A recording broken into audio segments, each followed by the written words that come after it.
Now this is an Aqua One Mini Reef aquarium, and as far as value for money goes, this is a very good value. It's a very good quality product for the price that you're paying.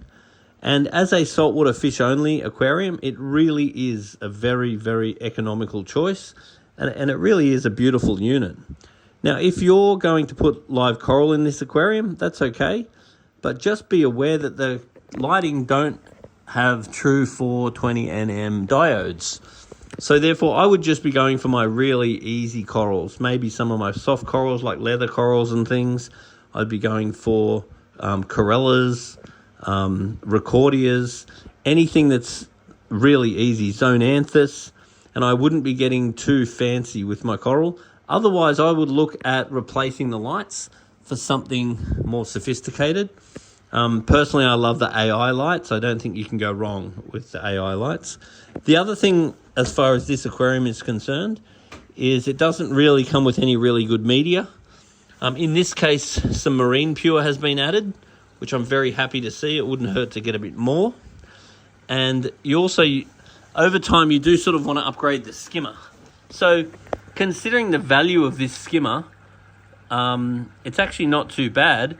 But the thing you've really got to know about this skimmer is it's got to be cleaned very regularly, because it's got a really thin internal dimension there. It actually gets dirty really fast. Whereas if you look at the other models that have got a really big internal, that's a much larger surface area. So basically a skimmer like this will actually only work for a few days. And then you have to clean the inside of this column. Otherwise the bacteria and fatty acids and things that build up on the inside actually stop the skimmer from working.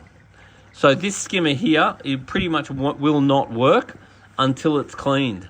Then when it's cleaned, it'll only really work for a few days, and then it will pretty much stop its efficiency. And to clean it, all you really need to do is get a nice bottle brush. If you just take this top off and you've got a bottle brush and just clean the inside of that, that's actually all you need to do.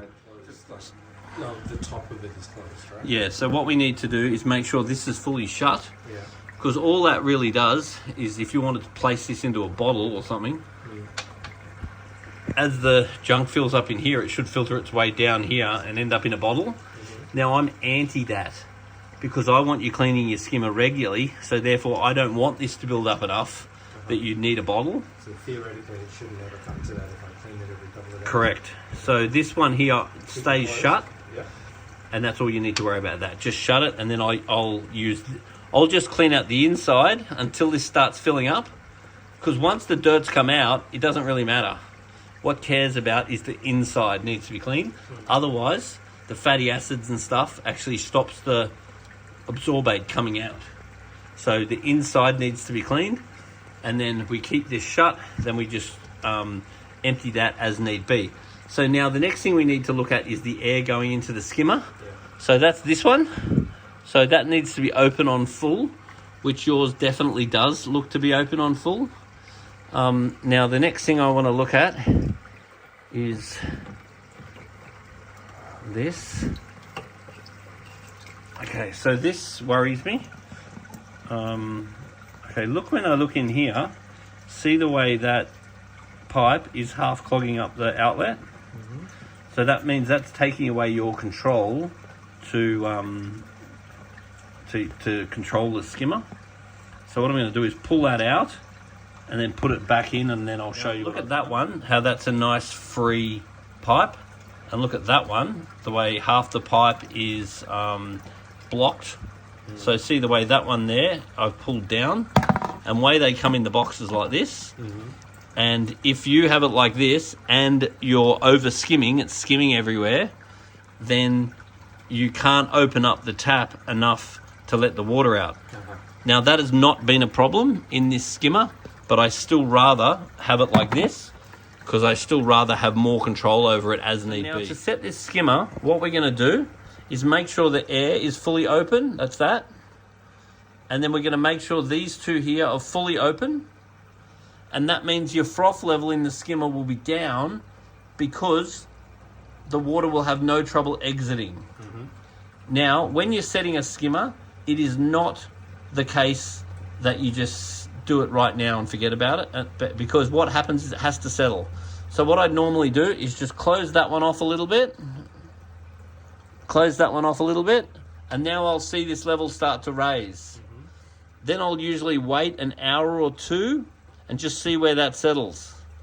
Then I'll just, as need be, but doing it right now is completely futile because it will not settle quickly. Okay. It'll creep around until it finds where it wants to be. That's why I will close it off a little bit, then wait an hour or two. Close it off a little bit and then wait an hour or two. Now, what I'm wanting is this froth to be in the middle of this neck here. Now, if the froth is white, I want the froth to stay in the skimmer. If the froth is yellow, I want the froth to come out. So I'm just closing this or opening this to make this level go up or down to make sure that my white froth stays there and my yellow froth comes out. Now, if you hear the term wet skimming, that means that these are extra shut, so it comes out very light or even white. And that's what we call wet skimming. Otherwise, and that means this would need cleaning a lot. Otherwise, dry skimming is when you're trying to keep nutrients in the tank. Then you might open these up a bit more, lower the level down a little bit more, so only the darker colors come out. So if you're trying to preserve nutrients in the tank, you want to dry skim. If you're trying to reduce nutrients in the tank, you're trying to wet skim. Now, one thing that's synonymous with saltwater aquariums is what's called salt creep, and that's basically from salt spray. So when the water goes down into here, and it has oxygen in it, it'll bubble, and then it will actually flick little bits of water up. Right. And so if it lands on a surface, it just goes back down again. But as the salt starts to dissolve, then what happens is the salt then creates a little shelf for the water to sit on, for the salt to dissolve and create more salt. So you end up getting what's called salt creep, where it just creeps up with salt. And you can even get to the point where there's enough salt creep to allow what's called capillary action, which is where the water can actually sort of like siphon up.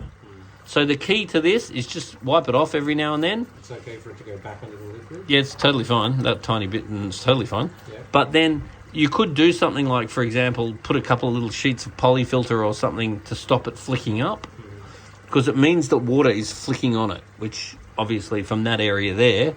So if you just give it a little wipey wipe, then you'll find it's much, much better. Yeah. But if you don't wipe it, it's like it exponentially gets worse. Okay. So you just wipe it. There's nothing to worry about as long as you just keep wiping it. Nothing to worry about at all. You just wipe it regularly. Now, common is the bottom of the sump here gets what's called mulm. Or mulm is like almost an inorganic detritus, where all the waste has been broken down and it ends up being like a sediment that looks a bit like a concrete dust. Now, that's very normal to get a little bit of that, because everything in the aquarium is eventually going to break down to mulm. And the mulm will end up in a few places. It will either end up on the bottom of your sump like that, in which you can either siphon it out or just get a fine net and net it out with a fine net. It will also get, an amount of it will get caught in your overflow, in your filter sock. And then the rest of it will end up in the gravel. And when you do a gravel clean, when you're doing a water change, then you should be getting some of that mulm out.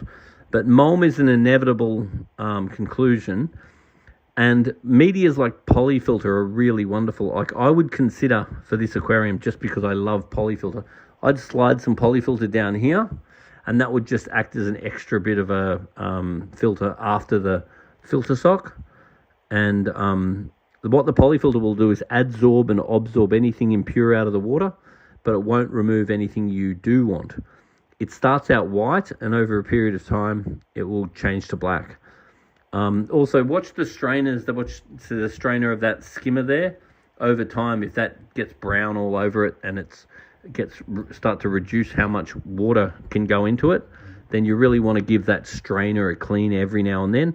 And probably at least once or twice a year, every single pump, that's that one, and any other pumps you've got, have got an impeller inside them, so you want to pull it out, clean the impeller and clean the housing inside the impeller.